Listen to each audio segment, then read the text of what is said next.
झाले हो मुनी तुहा विठ्ठल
गगनसदृश्यं तत्त्वमस्यादिलक्ष्यम् एकं नित्यं विमलमचलं सर्वधी साक्षिभूतं भावातीतं त्रिगुणरहितं सद्गुरुतं नमामि।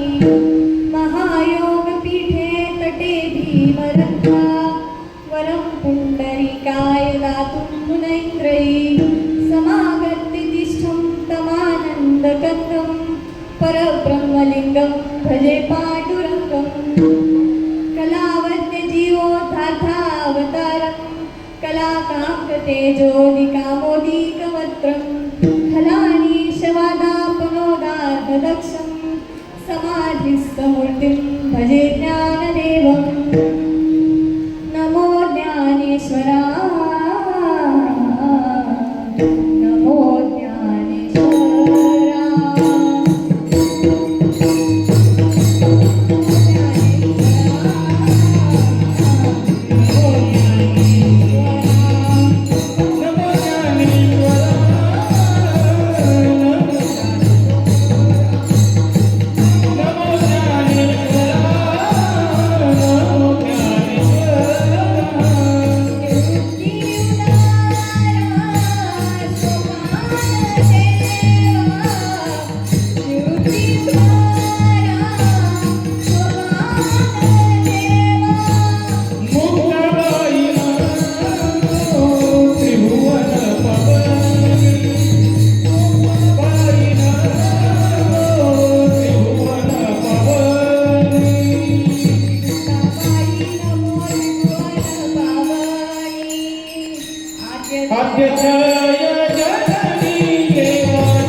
विराग झाला मनोदरी साजड भास गेला साक्षात परमात्मा मज भेटविला विसरू कसा मी गुरुपादुकाला जयांचे केलिया स्मरण होय सकळ विद्यांचे अधिकरण तेची बंधू श्रीचरण श्री गुरुचे नमस्कार मी आता वचन ऐका कमळापती माझी रंकाची विनंती कर जोडितो कुठे काळी आपण असावे जवळी घ्यावी घ्यावी माझी सेवा दीन दुर्बळाची देवा दीन दुर्बळाची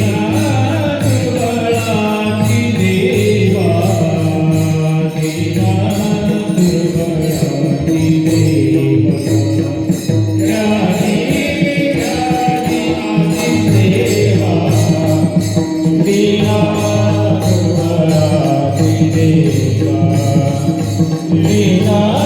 दुर्बळाची देवा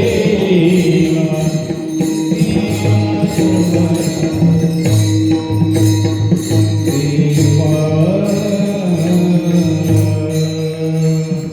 सेवेलागी सेवक झालो तुमच्या लागलो निज चरणा अहो स्वामी तुकया देवा याऊनी न करावा वेर अष्टसिद्धी नवनिधी के दाता असवर दीन जानकी माता राम रसायन तुम्हारे पासा सदा रहो रघुपति के दासा राम लक्ष्मण जानकी जय बोलो हनुमान की चले आओ जी पवन कुमार पधारो हरि कीर्तन में चले आओ जी पवन कुमार पधारो हरि कीर्तन में चले आओ जी पवन कुमार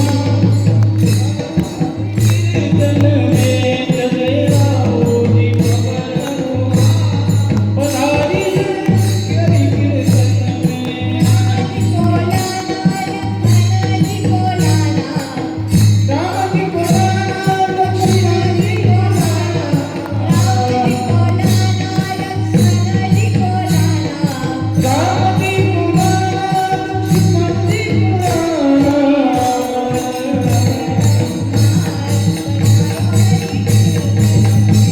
चले आओ जी पवन कुमार पधारी हरि चले आओ जी पवन पधारो हरि कीर्तन में शिवरायांचे आठवावे रूप शिवरायांचा आठवावा प्रताप शिवरायांचा आठवावा साक्षेप भूमंडळी शिवरायांचे कैसे बोलणे शिवरायांचे कैसे चालणे शिवरायांची सलगी देणे कैसी असे इंद्रजिमी जंब पर बाडक सुअंब पर रावण सदंब पर रघुकुल राज है पवन बारी बाह पर संपुरती नाम पर त्यो सहस्र बाह पर राम द्विज राज है नावतुंग दंड पर चीता मृग झुंड पर भूषण विकुंड पर जैसे मृगराज है तेजतम हंस पर कर्णजिमी कंस पर त्यो बलिच्छ बंस पर शेष शिवराज है प्रसाद होनी भवानी आईचा पुरंदरी जणू प्रचंड दुर्ग जन्मला दर्या नभामधून सप्त सागरामधून घोष शंभू शंभू येऊ लागला कंठर तरी हळवा शिवबा समान भासतो मायभूमी ध्यास श्वास भगव्यासी मानतो शौर्यशील छत्रपती आसनास छत्रपती केसरी अतुल्य शोभतो छावा शिवबाचा छावा छावा संभाजी राजा जिजाऊ मासाहेब की जय पुंडलिक वरदे हरी विठ्ठल श्री ज्ञानदेव तुकाराम हरिनाथ भगवान माऊली ज्ञानेश्वर महाराज की जय सद्गुरु वाचोनी सापडे ना सोय धरावे ते पाय आधी आधी आपणा सारिखे करीती तात्काळ नाही काळ वेळ तया नाही भगवंत परमात्म्याच्या अथांग करुणेने माझे आई वडील आणि सद्गुरू यांच्या कृपेमुळे आणि संयोजक मंडळींच्या माध्यमातून आज कीर्तनरूपी सेवा माझ्या वाट्याला आलेली आहे. प्रस्तुत प्राप्त प्रसंगी गुरुपौर्णिमेनिमित्त प्राप्त स्थळी कीर्तनरूपी सेवेसाठी निवडलेला अभंग हा ज्ञानवंत, गुणवंत आणि कीर्तिवंत व तुम्हा आम्हा सर्वांचे भगवंत, जगद्वंदनीय जगद्गुरु, श्रीमंतांचे ही श्रीमंत, ज्यांना भक्ती मार्गातला कळस संबोधला जातो असे वैराग्यमूर्ती संत श्रेष्ठ तुकाराम तुकाराम तुकाराम तुकाराम नाम घेता कापेयम हो, नाम घेता कापेयम. तुकाराम तुकाराम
सेवेसाठी घेतलेला अभंग हा तुकाराम महाराज यांचा 4 चरणांचा असून प्रस्तुत अभंगात तुकाराम महाराजांनी गुरुचे महात्म्य सांगितले आहे. गुरुचा महिमा सांगणारा असा हा अभंग आहे. अभंगाचा भावार्थ सांगण्यापूर्वी प्रत्येक वक्तेचं हे कर्तव्य असतं की कार्यक्रमाचा पर्याय देणं. आज गुरुपौर्णिमेनिमित्त हा कार्यक्रम आयोजित केलेला आहे आणि कार्यक्रम आयोजित करणं आणि कार्यक्रम देखणं आयोजित करणं यात फार मोठा फरक असतो. आणि मी म्हणेन की हा आपला कार्यक्रम अत्यंत सुंदर असा देखणा कार्यक्रम आहे. गायक मंडळी खूप छान साथ देत आहेत, त्यांना मी धन्यवाद देईन. आणि अभंगाचा भावार्थ जर थोडक्यात सांगायचा झाला तर तुकाराम महाराज म्हणतात, सद्गुरू वाचूनी सापडे ना सोय, धरावे ते पाय आधी आधी. मग आता कोणती सोय म्हणतात तुकाराम महाराज? तर मनुष्य हा जन्ममृत्यूच्या चक्रात अडकलेला आहे. जीवाला अनादी काळापासून भटकंती आहे आणि या भटकंतीपासून जीव सुटत नाही, जीवाची सुटका होत नाही. आणि जीवाची सुटका जर आपल्याला करून घ्यायची असेल तर कोण हवेत? तर सद्गुरू हवेत. आपण जन्माला कोणत्या कारणासाठी आलो हे समजावून सांगण्यासाठी कोण पाहिजे? तर सद्गुरू पाहिजे. आपला कर्म आणि आपले धर्म समजावून सांगण्यासाठी आपल्याला सद्गुरू पाहिजेत. म्हणून तुकाराम महाराज म्हणतात, सद्गुरू वाचूनी सापडे ना सोय. आता श्रोत्यांपैकी बऱ्याच जणांना प्रश्न पडलेला असावा की तुकाराम महाराजांनी आधी हा शब्द 2दा का बरं वापरला असेल? धरावे ते पाया आधी आधी. आता आधी या शब्दाचा एक अर्थ नाही, आधी या शब्दाचे 2 अर्थ आहे. आपण म्हणतो शरीराला जर दुखापत झाली, काही आपला पाय मोडला, हात मोडला, काही पण रोग झाला तर आपण काय म्हणतो? शरीराला व्याधी झाली. पण मनाचे जे विकार असतात, कोणते मनाचे विकार? काम, क्रोध, लोभ, मोह, मद, मत्सर. तर हे जे विकार आहेत त्या विकारांना काय म्हणतात? तर आधी झाली, आधी व्याधी. तर तुकाराम महाराजांना असं म्हणायचंय की ही मनाची जी आधी आहे ती होण्याआधी तुम्ही सद्गुरूचे पाय धरा. सद्गुरूंना कसं शरण जावं हे सांगताना ज्ञानेश्वर माऊली म्हणतात, परी बनवून जीवे चरणांसी लागावे, आगवैता करावे दास्य सकळ. काय? तनु, मन आणि जीव म्हणजे काय? शरीर, मन आणि देह सद्गुरूंच्या चरणाशी अर्पण करावा आणि मग सद्गुरूंना शरण जावं. अहंकार विरहित जर सद्गुरूंना शरण गेलं तर ते दास्यत्व जे आहे ते दास्य देत नाही. तर ते दास्यत्व काय देतं? तर ते दास्याऐवजी आत्मज्ञान प्रदान करतं, आत्मज्ञानाचं रहस्य देतं. म्हणून सद्गुरूंना शरण जावं. दुसऱ्या चरणात तुकाराम महाराज म्हणतात, आपण सारिखे करीती तात्काळ नाही काळ वेळ तया लागी. आपल्यासारखं करून टाकतात. आता आपणासारखं म्हणजे काय, बाह्य रूपाने का, तर नाही. सद्गुरूंना जशी आत्मस्वरूपाची ओळख आहे तशी ते आपल्याला आत्मस्वरूपाची ओळख करून देतात. सद्गुरू जसे स्वतः प्रयत्नवादी आहेत तसं ते आपल्याला प्रयत्नवादी बनवतात. म्हणून आपणासारखी करीती तात्काळ.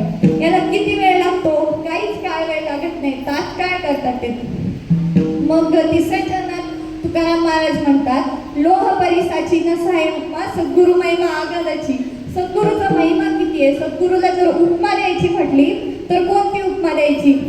जर परिसाचा स्पर्श जर लोखंडाला झाला तर त्या लोखंडाचं सोनं होतं, पण ते सोनं झालेलं लोखंड ते जर दुसऱ्या लोखंडाला लावलं तर त्याचं सोनं होईल का, नाही होणार.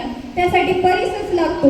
म्हणून सद्गुरूला परिसाची उपमा सुद्धा कमी पडते, कारण सद्गुरू साधकाला सुद्धा परिस करून टाकतो. तो साधक दुसऱ्याला सुद्धा सोनं करतो, परिस करतो. म्हणून लोह परिसाची नसाय उपमा सद्गुरु महिमा आगाधाची.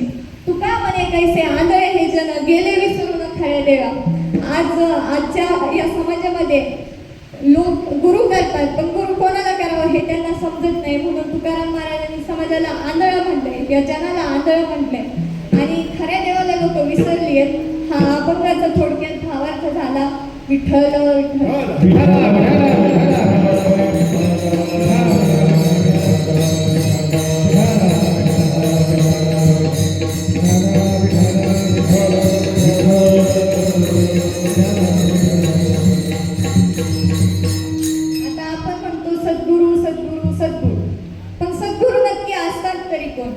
सद्गुरू म्हणजे जे सद्वस्तू देतात. ही सद्वस्तू नक्की आहे कोणती.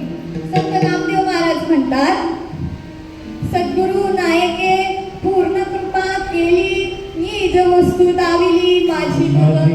आता नामदेव महाराज कोणत्या निज वस्तू बद्दल बोलताय, मला सांगा. देव मिळणं महत्वाचं आहे की कळणं महत्वाचं आहे. देव मिळणं महत्वाचं आहे की देव कळणं महत्वाचं आहे. नामदेव महाराजांना सगळ्यात पहिल्यांदा देव मिळाला होता की कळाला होता. देव त्यांना मिळाला होता, पण कळाला होता का, कळाला नव्हता. मग त्यांना देव कधी मिळाला, तर विसोबा खेचर हे त्यांच्या आयुष्यात आले तेव्हा त्यांना देव मिळाला. श्रीकृष्ण कोणाला सद्गुरू मानतात. एकनाथी भागवत मध्ये म्हटलंय, मंत्र तंत्र उपदेशिती घरोघरी गुरु आहेत आई ते. जो मिळवी सद्वस्तू ते त्यासीच सद्गुरू श्रीकृष्ण मानी. काय, त्यासीच सद्गुरू श्रीकृष्ण मानी. कोणाला मानतात श्रीकृष्ण सद्गुरू. श्रीकृष्ण म्हणतात मी त्यांनाच सद्गुरू मानतो जे सद्वस्तू मिळवून देतात. मग ही सद्वस्तू सद्गुरु सारिखा सोयरा सत्य.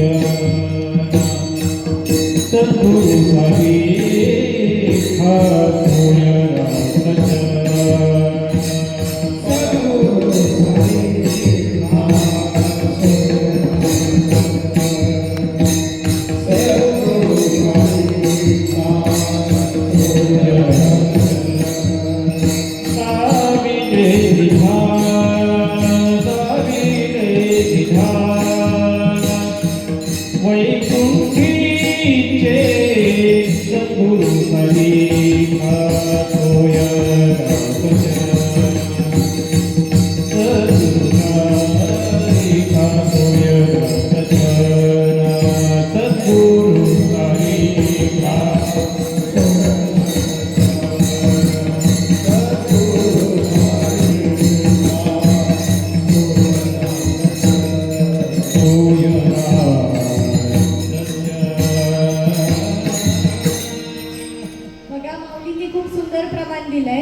सद्गुरूंचा महिमा खूप आगाध असतो.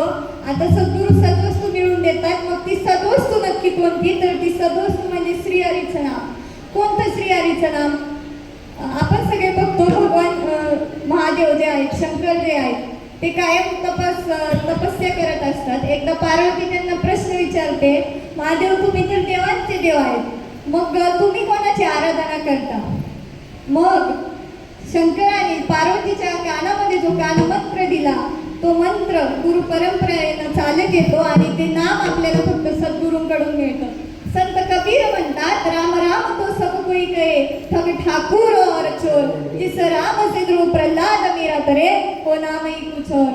मग तर प्रल्हादाने घेतलं ते नाम कोणतं, संत मीरेनं घेतलं ते नाम कोणतं, ऐसी लागी लगन मेरा हो गई मगन ऐसी लागी लगन मेरा हो गई मगन वो तो कदी कदी हरि गुण गाने लगी गाती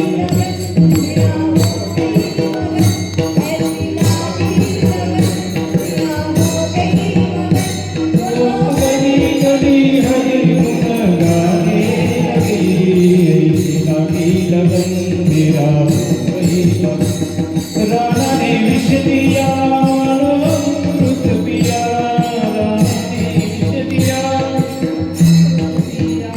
वो तो गली गली हरि गुण गाने लगी लगन मेरा वो तो गली गली हरि गुण गाने लगी लगन मेरा मेरा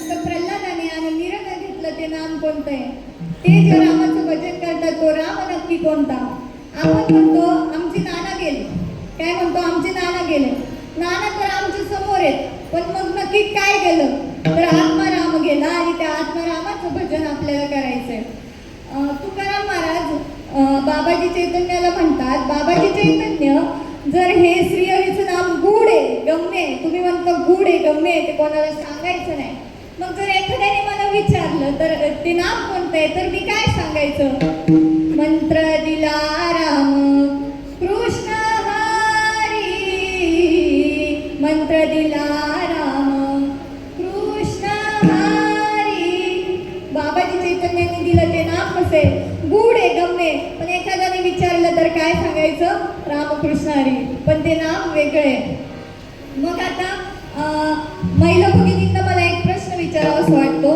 आपण रोज तुळशीला पाणी घालतो तुळशीला आपण हिरवगार ठेवतो टवटवीत ठेवतो मला सांगा तुळशीकडून फळ मिळतं की फूल मिळतात की सावली मिळते काहीच मिळत नाही यातला आपण फळांची अपेक्षा करत नाही आपण फुलांची अपेक्षा करत नाही आपण सावलीची अपेक्षा करत नाही मग तरी सुद्धा तुळशीला टवटवीत आपण का ठेवतो हिरवगार का ठेवतो असं म्हणतात रोज तुळशीला पाणी घाला मग आयुष्यात साधू भेटेल असं का बरं म्हणत असतील तुळशीला पाणी घालल्यानं पुण्य मिळतं पण हे पुण्य कसं असतं तर हे सकाम पुण्य असतं का नाही हे निष्काम पुण्य तर तुळशीला पाणी घालताना आपण मनात हा विचार करावा की आपण जसं तुळशीला निष्काम भावनेने पाणी घालतोय तसं निष्काम भावनेने रोजच्या जीवनातलं कर्म करावं आणि हे निष्काम भावनेने जेव्हा आपण कर्म करतो तेव्हा काय होतं पुण्याची रास होते पुण्य जमा होत जातं आणि मग काय होतं पुण्यफळ पुण्यफळ दे बहुत दिसा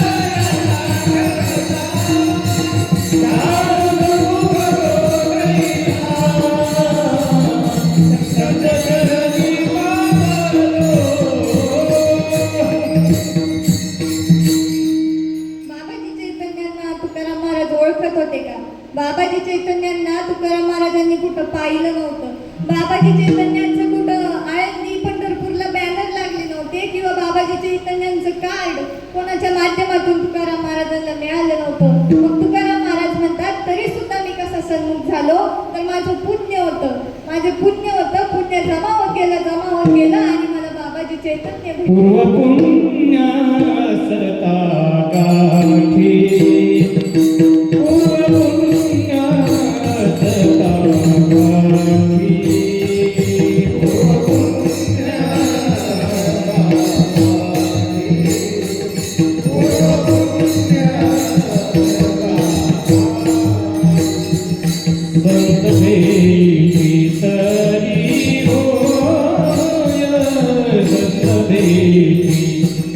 तरी होय पूर्व पुण्य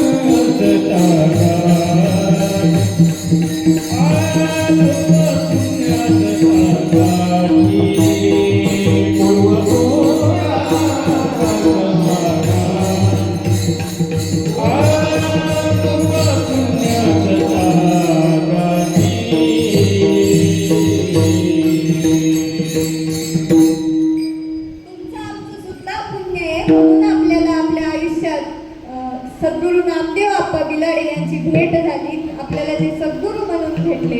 तुकाराम महाराज म्हणतात, मला माहित नाही मी त्यांच्याशी कसा संगम झालो, पण मी संत चरण पावलो आणि माझं कल्याण झालं.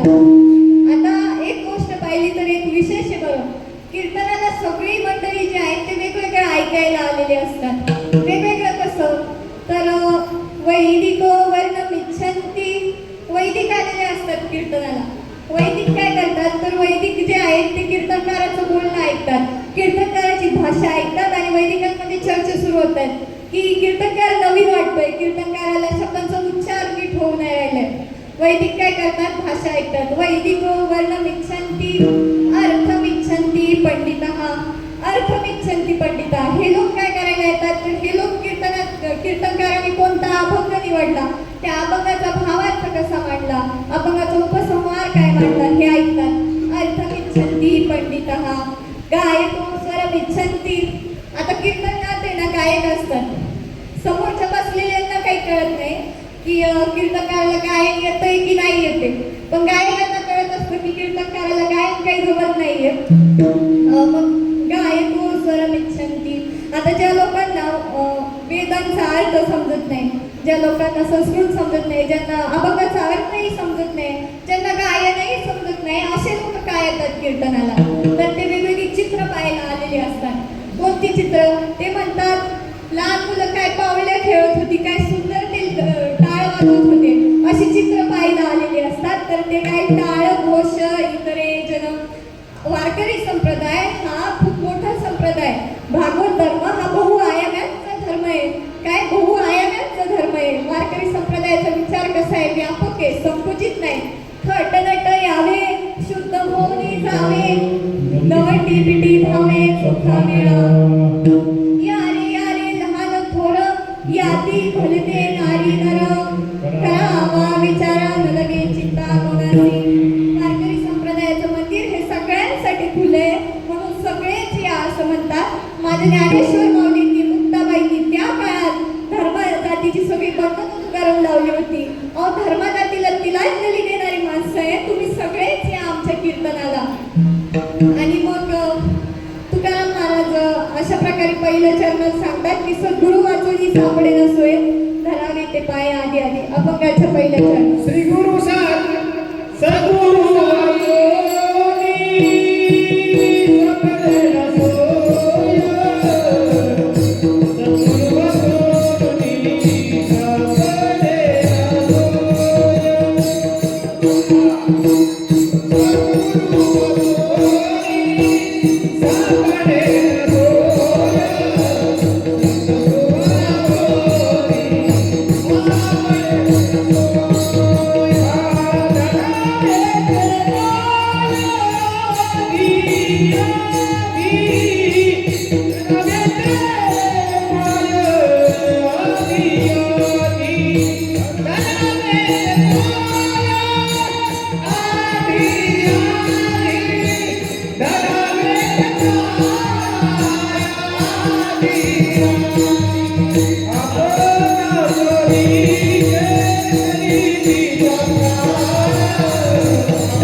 त्यांना आधीच ठावे.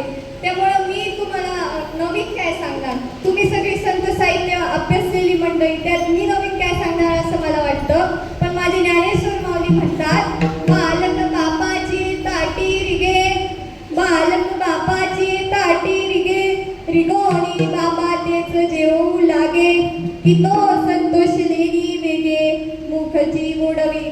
म्हणजे काय तर एका लहान बाळाचा बाप जेवत असतो, त्याचा बाप जेवत असतो आणि ते लहान बाळ आपले चिमुकले हात आणि पाय ते घेऊन रांगत रांगत आपल्या बापाकडे जातं आणि आपला हात त्याच्या ताटात घालतं. एक उचलतं आणि म्हणतं बाबा आज मी तुला जेव घालणार, तू माझ्या हाताने खा. आता आपण असं पाहिलं तर साधारणपणे आई वडील मुलांना जेव घालतात, पण कधीतरी अशी परिस्थिती येते की बाळ म्हणतं मी आज तुला जेव घालतो. बघा ज्ञानेश्वर माऊलींनी एवढं सुंदर चित्र कधी बरं पाहिलं असेल. संदेशाची पोरं म्हणून वाईट टाकलं होतं, पण संसाराचं एवढं सुंदर चित्र त्यांनी वर्णन केलंय. ते म्हणतात मग ते बाळ जेव घालतं आपल्या वडिलांना, मग तो बाप काय करतो, आनंदाने आपलं तोंड त्या बाळाच्या पुढं घेतो, हाताच्या पुढं घेतो आणि आनंदाने तो खास स्वीकार करतो, समाधानाने तो खास खातो. पुढे ज्ञानेश्वर माऊली म्हणतात तैसा मी जरी तुम्हा प्रती चावटी करी तसे बाळवती, तरी तुम्ही तोशी जे ऐसी जाती प्रेमाची या. आणि हाच प्रयत्न आज मी इथं करते. आज तुम्हा आई वडिलांना थोर मंडळींना मी घास भरवण्याचा प्रयत्न करते. त्यामुळं आपली लेख सांगतेय अशा भावनेनं तुम्ही तो स्वीकारावा, तुम्ही समाधानानं माझं बोलणं ऐकून घ्यावं एवढीच विनंती करते. गुरुपुत्र झालो मुक्ताईचा, गुरुपुत्र झालो मुक्ताईचा.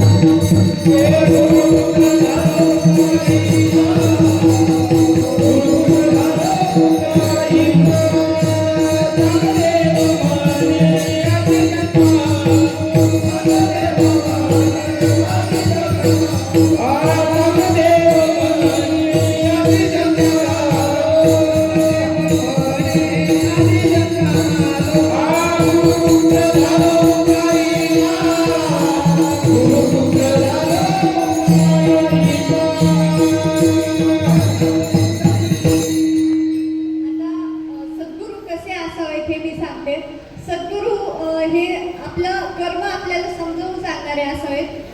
तुम्ही कधी प्रयत्न करणं सोडू नका असं सांगणारे असावेत. हे मला एका प्रसंगातून सांगायला आवडेल. जगद्गुरू तुकोबारायांची लोहगाव देऊला कीर्तन व्हायची आणि जगद्गुरू तुकोबारायांच्या कीर्तनाला छत्रपती शिवाजीराजे स्वतः येऊन बसायचे आणि मग जगद्गुरू तुकोबाराय म्हणायचे राज आज साक्षात तुम्ही आमच्या कीर्तनाला आलात. बघा जगद्गुरू तुकोबाराय आणि छत्रपती शिवाजीराजे हे समकालीन आहेत आणि याच्याही पुढे जाऊन सांगेल तर जगद्गुरू तुकोबाराय हे छत्रपती शिवाजीराजांचे गुरु होते. मग तुम्ही विचार करा छत्रपती शिवाजीराजांनी जर गुरु केले तर तुम्ही आम्ही गुरु का करू नये. मग असंच एकदा तुकोबारायांचं कीर्तन सुरू होतं. मग तुकोबारायांच्या कीर्तनाला छत्रपती शिवाजीराजे येऊन बसतात. तुकोबाराय छत्रपती शिवाजीराजांना विचारतात राज ही नदी दिसते का राज, ही नदी पानफुलांना पाणी देते, ही पशु पक्ष्यांना पाणी देते, ही नदी जीवाला पाणी देते राज, पण जाता जाता या नदीचं अंतिम ध्येय काय. मग छत्रपती शिवाजीराजे म्हणतात तुकोबाराय या नदीचं अंतिम ध्येय म्हणजे समुद्राला जाऊन मिळणं. मग तुकाराम महाराज मग सांगतात राजे नदीचं अंतिम ध्येय जसं समुद्राला जाऊन मिळणं आहे तसं नदी सारखंच माणसाचं जीवन आहे. माणसाच्या जीवनाचं अंतिम ध्येय काय आहे तर माणूस जन्माला आल्यानंतर इतरांना प्रेम देणं, इतरांना मदत करणं हे माणसाच्या जीवनाचं अंतिम ध्येय आहे. जे कारंजले गांजले त्याची म्हणे जो आपुले तोची साधू ओळखावा देव तेथेची जाणावा. मग शिवाजीराजे म्हणतात सांगा ना अजून तुकोबाराय सांगा ना. तुकोबाराय पुढे सांगतात राजा माणसाच्या जीवनाचं अंतिम ध्येय एवढंच आहे भक्ती करणं, परमार्थ करणं, नामस्मरण करणं आणि मोक्षावर जाणं. बघा कोणी कोणाला काय सांगितलं, छत्रपती शिवाजीराजांना जगद्गुरू तुकोबारायांनी मोक्ष सांगितला. ही गोष्ट एका मावळ्याच्या कानावर पडते. मावळा थेट जातो जिजाऊ मासाहेबांकडे. जिजाऊ मासाहेबांना म्हणतो मासाहेब जगद्गुरू तुकोबारायांच्या कीर्तनात छत्रपती शिवाजीराजे बेधुंद झाले, बेभान हरपले त्यांचं. छत्रपती शिवाजीराजांना तुकोबारायांनी मोक्ष सांगितला. मोक्षावर जाण्यासाठी कोणकोणते मार्ग आहेत ते मार्ग सांगितले. भक्ती करा, परमार्थ करा असं सांगितलं आणि त्या अनुषंगानं छत्रपती शिवाजीराजांना आता वैराग्य धारण झाले. मग वैराग्य धारण झाले. त्यांनी आपल्या कमरेला असलेली शमशेर बाजूला काढून ठेवली आहे आणि ते फक्त आता ईश्वर प्राप्तीची इच्छा करतायत. जिजाबाईंनी हे ऐकलं, त्या ताडकन उठल्या आणि गेल्या तुकोबारायांकडं. तुकोबारायांना त्यांनी नमस्कार केला आणि म्हणाल्या महाराज आपण काय सांगितलं आणि कुणाला सांगितलं हे महत्वाचं आहे. महाराज मोक्षाला काय सांगू तुम्ही छत्रपती शिवाजीराजेंना महाराज खूप अडचणीतून उभं केलंय त्यांना उभं करण्यासाठी या आईला अतोनात कष्ट सोसावे लागले. या मुघली सत्ता, या सुलतानी सत्ता या महाराष्ट्राच्या छाताडोर अशा थैया नाचत होत्या. या सत्ता अशा थैया नाचत होत्या. त्यावेळी गरज होती एका युग प्रवर्तकाची. अहो हा भगवान दुकान दिसत चालला होता की महाराष्ट्राची माती लयाला चाललेली होती. आया बहिणींची अब्रू लुटली जात होती आणि त्यावेळी जगदंब जगदंब जगदंब आई भवानीला साकडं घातलं. युगायुगातून एक युग प्रवर्तक जन्माला आला पाहिजे. कधी धर्मावर हानी झाली तर प्रभू रामचंद्रांना इथे यावं लागलं. आम्हासाठी अवतार मत्स्य कुर्मानी कर मोहे धावे खाली पाना नाव घेता पंढरीराना. कधी धर्मावर हानी झाली तर प्रभू रामचंद्रांना इथे यावं लागलं. मग इथल्या भगव्यावर हानी झाली, इथल्या आई भगिनींवर हानी झाली आणि म्हणून युगायुगातून एक युग प्रवर्तक जन्माला आला पाहिजे. छत्रपती शिवाजीराजे माईच्या पोटात होते. आईच्या पोटात असताना या आईला डोळे लागले होते. सिंहासनावर बसावंसं वाटतं, घोड्यावर स्वार व्हावंसं वाटतं, दुश्मनाची गर्दन अशी उडवावीशी वाटते आणि हा भगवा या स्वराज्यावर असं फडकावं असं वाटतो. हे डोळे लागले होते मासाहेब जिजाऊंना. आणि मग एक दिवस आला आणि अरे तवंडी पिटवा, तोफांचा गजर होऊ द्या, साऱ्या जगाला कळू द्या, अखंड हिंदुस्थानात नवा सूर्योदय झालाय.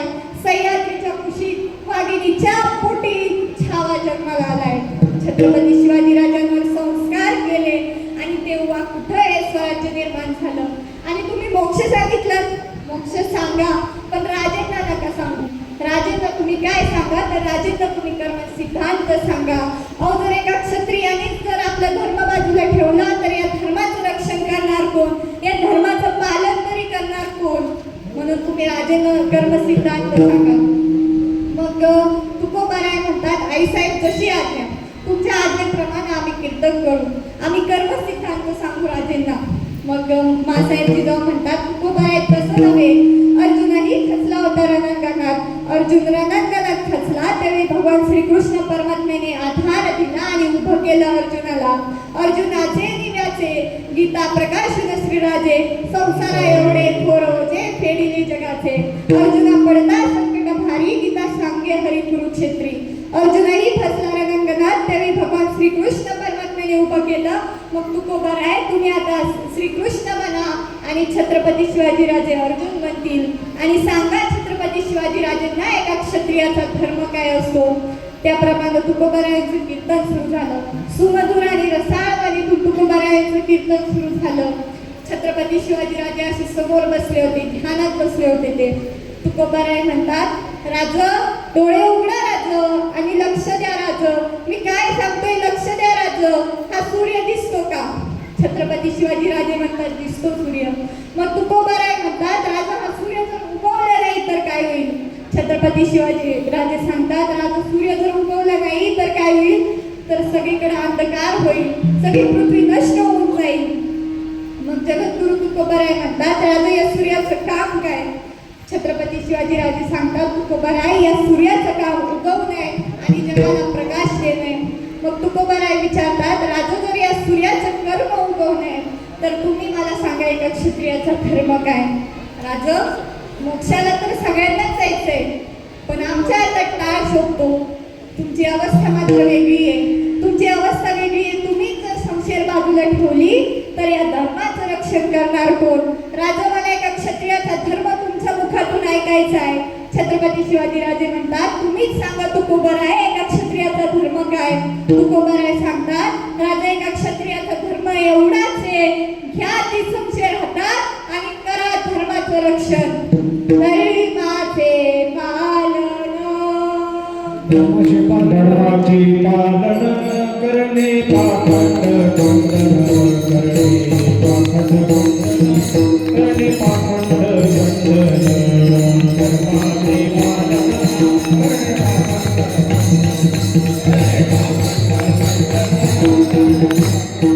करणे धर्माचे पालन करणे पाखंड बंधन येचिया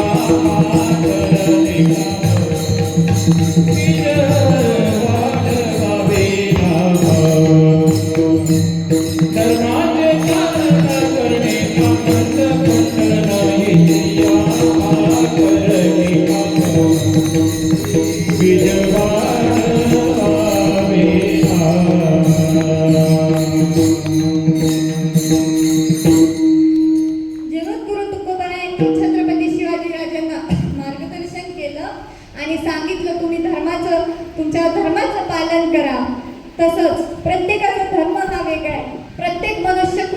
एका कारणासाठी जन्माला आलेला आहे. आणि खरा सद्गुरू कसा असतो तर खरा सद्गुरू हा आपल्या साधकाला स्वतःचा धर्म समजावून सांगतो, त्याप्रमाणे मार्गदर्शन करतात. म्हणून म्हटलंय आपणासारखे करीती तात्काळ नाही काळ वेळ तया लागी अपंगाच्या दुसऱ्या चरणावर. आपण सारिके करीती तात्काळ, आपण सारिके करीती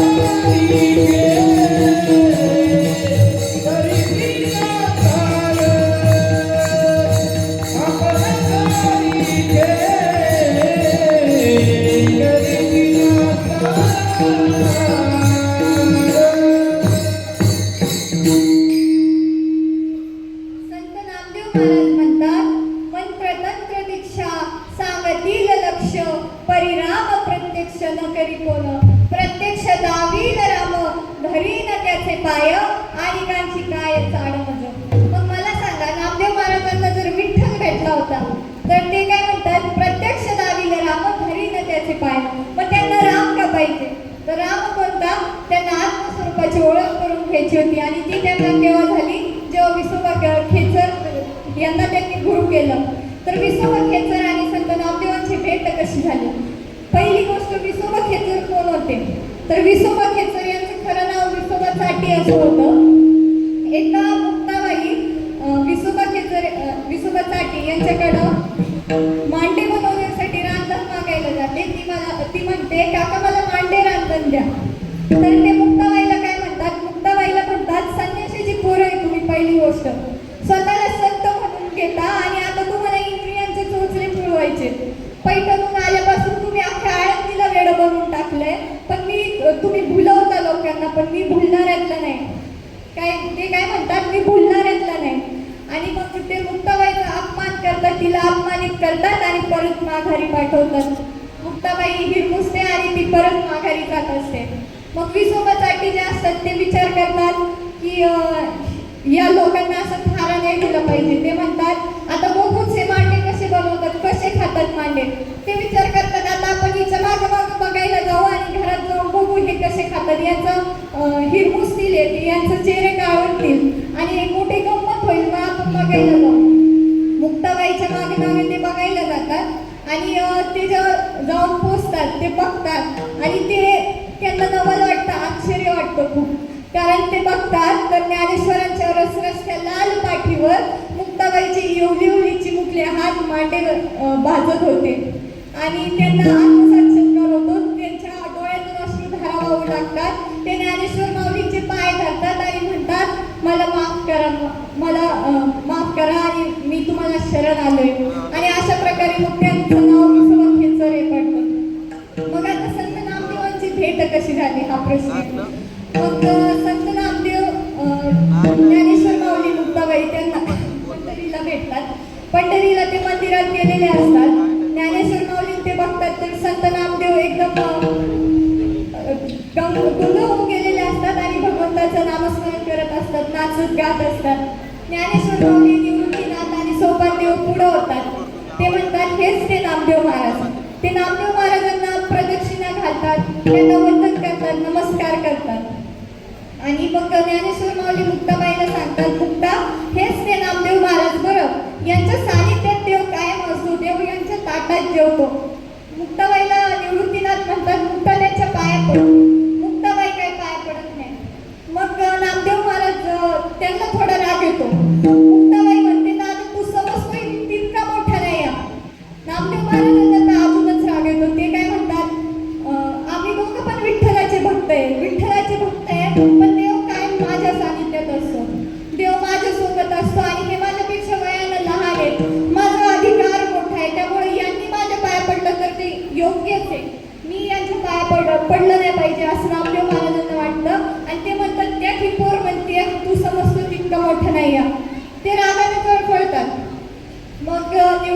म्हणतात मुक्ता, नामदेव महाराज केवढे, तू केवढी, आणि तू असं काय बोलते त्यांना, हे बोलणं शोभत नाही तुला. मग मुक्ताबाई म्हणते, दादा तूच तर सांगितलं ना, जर ज्ञान नसेल तर भक्ती व्यर्थ आहे, आणि हेच झालंय याचं.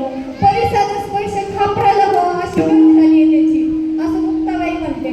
मग नामदेव महाराज म्हणतात, त्यांना राहवत नाही, ते म्हणतात असं का म्हणते ही. मग ज्ञानेश्वर महाराज म्हणतात, तुम्हाला जर हे रहस्य जाणून घ्यायचं असेल ना तर तुम्हाला आमच्या आळंदीला यावं लागेल. मग नामदेव महाराजांना असं वाटतं आपण जाऊ आळंदीला. मग ते त्यांच्यासोबत आळंदीला जातात. आळंदीला जातात आणि नामदेव महाराजांना करमतच नसते तिकडं. ते म्हणतात मला माझ्या पांडुरंगाची खूप आठवण येते. मग ते काय करतात, ते एका कोपऱ्यात बसलेले असतात, आपले शांतपणे बसलेले असतात. निवृत्तीनाथ जातात आणि म्हणतात, काय हो नामदेव महाराज, काय झालं, तुम्ही असे खिन्न का बसले. ते म्हणतात आमच्या पंढरीची मजा आहे, जो आनंद आहे तो आनंद तुमच्या आळंदीत मला दिसत नाही, मला माझ्या पांडुरंगाची आस लागली आहे. मग निवृत्तीनाथांना मात्र मनातल्या मनात हसू येतं. ते म्हणतात काय हे, देव यांना भेटलाय, पण त्यांना हे समजलं नाही की देव स्वतःच्या हृदयात आहे.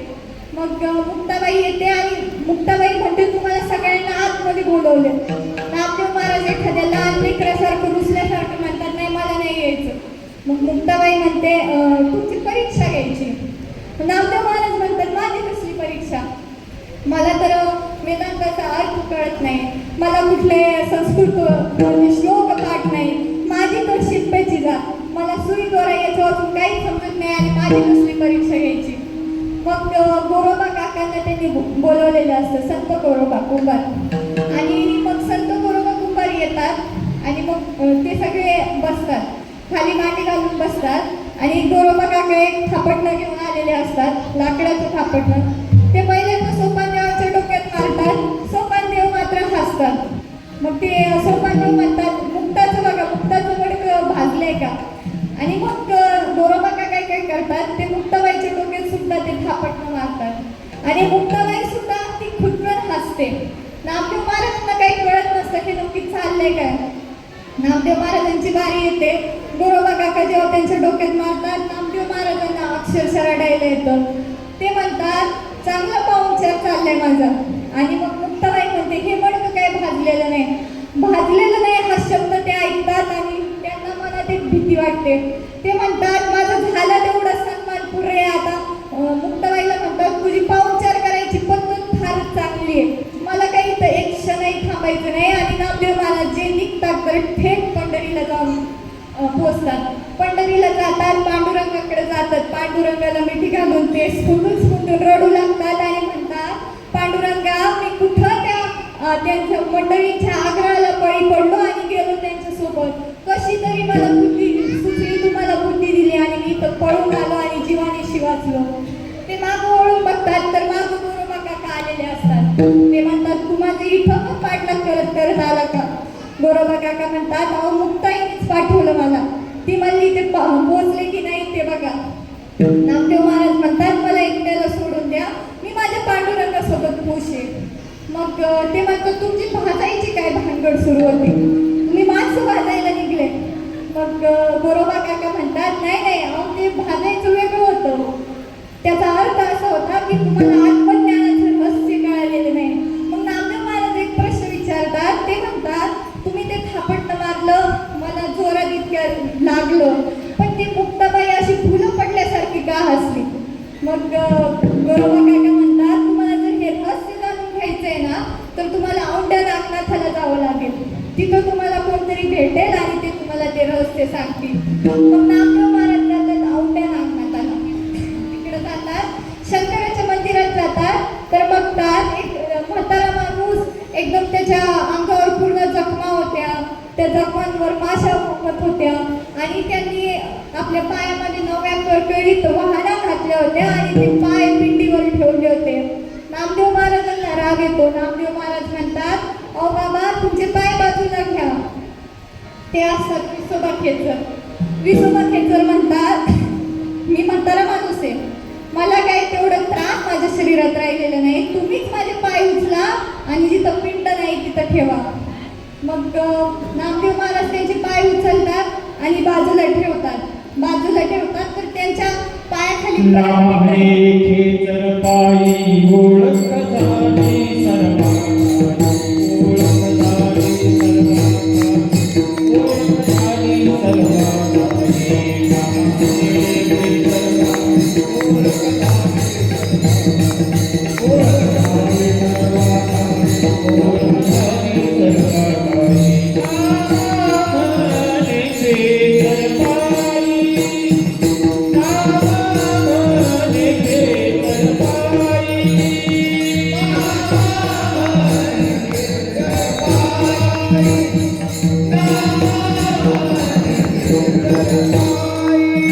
ओळख झाली सर्वांना.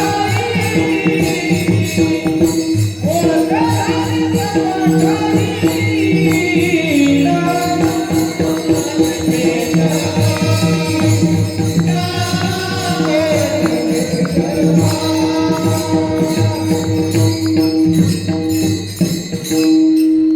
या ठिकाणी आपल्या नवनागा बोर्डचे सरपंच माननीय श्री दत्ता पाटील सबरे हे आपल्या कार्यक्रमाला भेट देण्यासाठी आलेले, तरी त्यांना विनंती करतो की आपण मंचावर यायचे. तसेच आपल्या या गावचे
जेव्हा त्यांचे पाय जिकडे जिकडे ठेवायला जातात तिकडे तिकडे पिंड होते आणि मग त्यांना लक्षात येतं की इतके दिवस आपण एका भ्रमात होतो.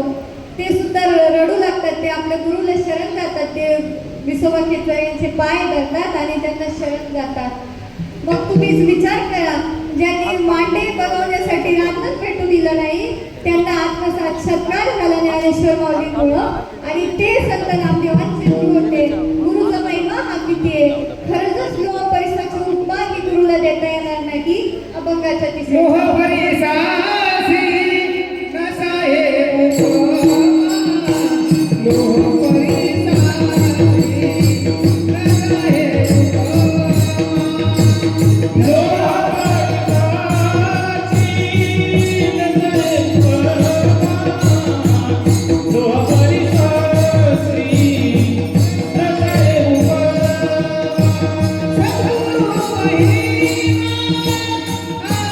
Thank you.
जातो. आळंदीला जातो आणि तो ज्ञानेश्वर माऊलींच्या झोपडीबाहेर जातो. दारात उभं राहून म्हणतो, ज्ञानेश्वर महाराज इथंच राहतात का?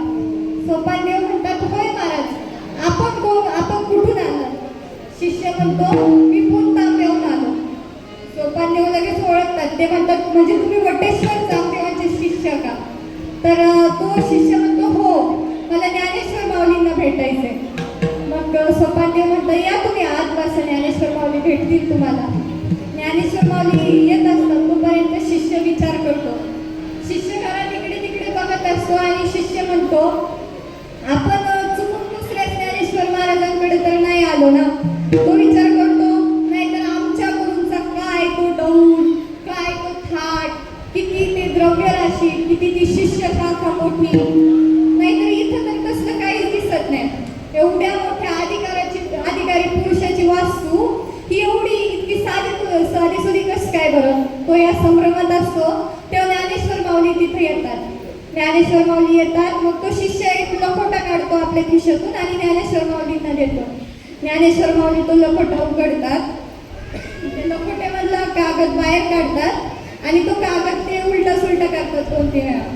मग तो कागद ते निवृत्तीनाथांकडे देतात. निवृत्तीनाथही बघतात आणि त्यांच्या चेहऱ्यावर एक हास्यरेषा उमटते. मग सोपानदेव म्हणतात, दादा तुला हसायला काय झालं रे? मला दाखव त्या कागदामध्ये काय लिहिलंय. सोपानदेवही खूप मोठ्याने असतात. मुक्ताबाई ते सगळं बघत असते. मुक्ताबाई म्हणते, तुम्हाला सगळ्यांना हसण्यासारखं असं काय आहे त्या कागदात? मला बघायचंय कागद, मला दाखवा. मुक्ताबाई कागद घेते. ज्ञानेश्वर माऊली सारखंच वर खाली करून बघते आणि ती म्हणते, एवढे 1400 वर्ष वाचला, उंच एरंडा एवढा वाढला तरी कोरा तो कोराच राहिला रे, कोराच राहिला. आणि मग ते शिष्य असतात, ते शिष्याला राग येतो. शिष्य म्हणतो, माझ्या गुरु महाराजांना असं कसं काय म्हणते ही कोण? पण तो न राहून तो संकोचामध्ये खाली बसतो, अवघडतो तो. मग निवृत्तीनाथ म्हणतात, ज्ञानदेवा तुम्ही आता या पत्राचं उत्तर लिहा. मग मुक्ताबाई म्हणते, या कोऱ्या पत्राचं कसलं उत्तर लिहायचं? आणि मग तो शिष्य म्हणतो, अहो तसं नाही झालं. आमचे गुरु महाराज पत्र लिहायला बसले होते. बराच वेळ त्यांनी लेखणी धरली आणि अचानक टाकून दिली. मग मी त्यांना विचारलं, काय झालं महाराज? तर आमचे चांगदेव महाराज म्हणले, मायना काय लिहावा तेच कळत नाहीये मला. अरूपासी रूप, अनामासी नाम, काय लावू अपकल्पनेचे. ते म्हणतात, जर चिरंजीव लिहावं तर ते विश्वात्मक आहे आणि जर तीर्थरूप लिहावं तर त्यांच्या अंगी बालदशा आहे. मग मी मायना काय लिहू? म्हणून त्यांनी कोरं पत्र दिलं. मग ज्ञानेश्वर माऊली त्या पत्राचं उत्तर लिहू लागतात. शब्दामागून शब्द उलटू लागतात. टपोऱ्या अक्षर, सुंदर अक्षरामध्ये ते 65 ओव्यांमध्ये पत्राचं उत्तर लिहितात. मग शिष्य जातो. दुसऱ्या दिवशी सकाळ असते. सकाळचं कोवळं ऊन पडलेलं असतं. ज्ञानेश्वर माऊली आपल्या झोपडी बाहेरच्या एका पडक्या भिंतीवर बसलेले असतात. ते ह्या निसर्गाचं सुंदर सृष्टी ते निहाळत असतात आणि त्यावेळी अभंग गुणगुणत असतात. मुक्ताबाई गडबडीत येते आणि म्हणते, ज्ञानदादा ते बघ तिकडं. ज्ञानेश्वर माऊली म्हणतात, काय झालं मुक्ताई? मुक्ताई 1.5 कोसावरच्या आळंदीकडे बोट करते आणि म्हणते, तिकडं बघ. तर ते म्हणतात, ते तर सिद्धेश्वराचं मंदिर आहे. मग मुक्ताबाई म्हणते, अजून वर बघ आकाशात. मुक्ताबाईने सांगितल्याप्रमाणे ज्ञानेश्वर माऊली आणि निवृत्तीनाथ बघतात. तर तिकडे ते म्हणतात, आकाश गढूळ झालंय, चांगदेव महाराज आकाश मार्गाने येत आहेत. मुक्ताबाई म्हणते, दादा आपणही काही कमी नाही, आपणही त्यांना सामोरं जायचं. पण कशावर जायचं बरं? मुक्ताबाई विचारात पडते. ज्ञानेश्वर माऊली म्हणतात, एवढं काय विचार करायचं? ही भिंत आहे की? मुक्ताबाई म्हणते, काय तुझं दादा, काही पण असतं तुझं, भिंत काही चालणार आहे? ज्ञानेश्वर माऊली म्हणतात, अगं मुक्त भिंत नाही चालायला काय झालं? ज्ञानेश्वर माऊली आपला दैवी हात भिंतीवरून हळुवारपणे फिरवतात आणि म्हणतात, चल ग बये, सामोरी चल. चमत्कार घडतो आणि भिंत असंख्य पाय फुटल्यासारखी चालू लागते, आकाशात उडायला लागते. चालविली जड भिंती हरते चांगयाची गाती.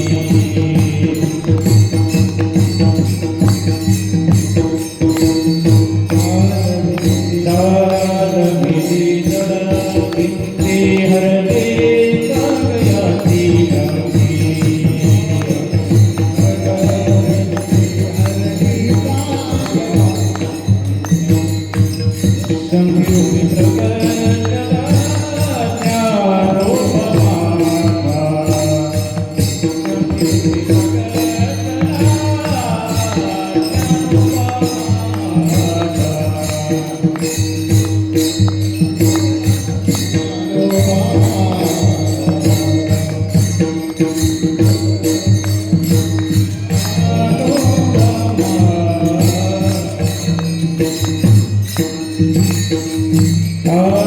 ज्ञानेश्वर माऊली माऊली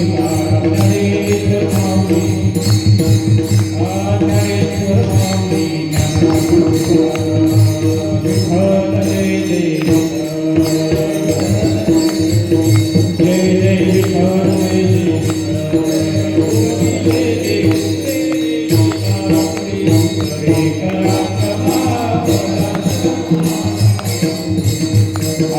नाही विचारिला